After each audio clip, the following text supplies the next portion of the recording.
আসসালামু আলাইকুম। অনুসন্ধানী বাংলা টিভির পক্ষ থেকে সবাইকে স্বাগতম। আপনাদের সাথে আছি আমি মোসাম্মদ সুমাইয়া। দিনাজপুরে চোর সন্দেহে যুবককে পিটিয়ে হত্যা। দিনাজপুরের বীরগঞ্জে চোর সন্দেহে জীবন 25 নামে এক যুবককে বাড়ি হতে ডেকে নিয়ে পিটিয়ে হত্যার অভিযোগ উঠেছে।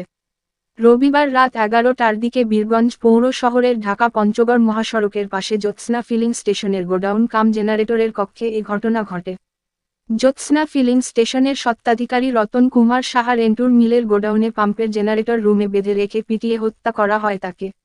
নিহত জীবন ইসলাম 25 পৌরসভার 2 নং ওয়ার্ডের ফিসারি এলাকার রোস্তম আলী গাঠু মিস্ত্রির ছেলে।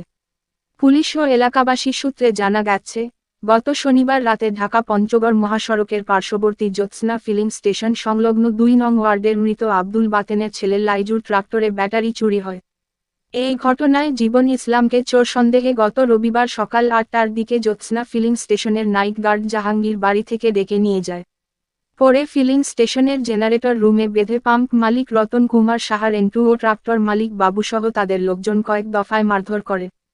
রাত 11টার দিকে ঘটনাস্থলেই জীবন ইসলাম মারা যান। পরে তারা জীবন ইসলামকে বীরগঞ্জ উপজেলা স্বাস্থ্য কমপ্লেক্সে নিয়ে যায়। হত্যাকাণ্ডে নিহত জীবনের বোন রুকসানা ও প্রত্যক্ষদর্শী রবিউল ইসলাম জানান, জীবনকে বাড়ি থেকে তুলে এনে বেধড়ক মারপিট করে। তার শরীরে গরম পানি ঢেলেছে এবং সিগারেটের ছ্যাঁকা দিয়ে পাশবিক নির্যাতন করা হয় বলেও তারা অভিযোগ করেন।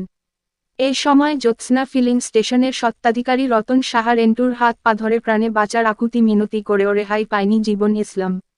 নিহত জীবনের বাবা রোস্তম আলী গাঠু মিস্ত্রি জানান, সকালে গোলাপগঞ্জ রোডের বাতেনের ছেলে বাবু ও নাইট গার্ড জাহাঙ্গীর বাঘাসহ কয়েকজন আমার ছেলে জীবনকে বাড়ি থেকে তুলে নিয়ে যায়।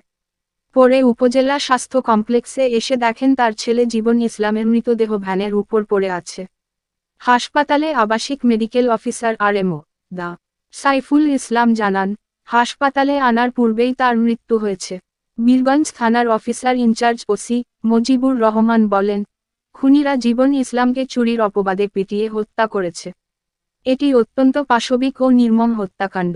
ন্যায় বিচার নিশ্চিত করতে তিনি নিহতের পরিবারের সদস্যদের আশ্বস্ত করেছেন। লাশ উদ্ধার করে ময়না তদন্তের জন্য দিনাজপুর মেডিকেল কলেজ হাসপাতাল মর্গে পাঠানো হয়েছে। মামলার প্রস্তুতি চলছে এবং অভিযোগের প্রেক্ষিতে আইনগত ব্যবস্থা নেওয়া হবে।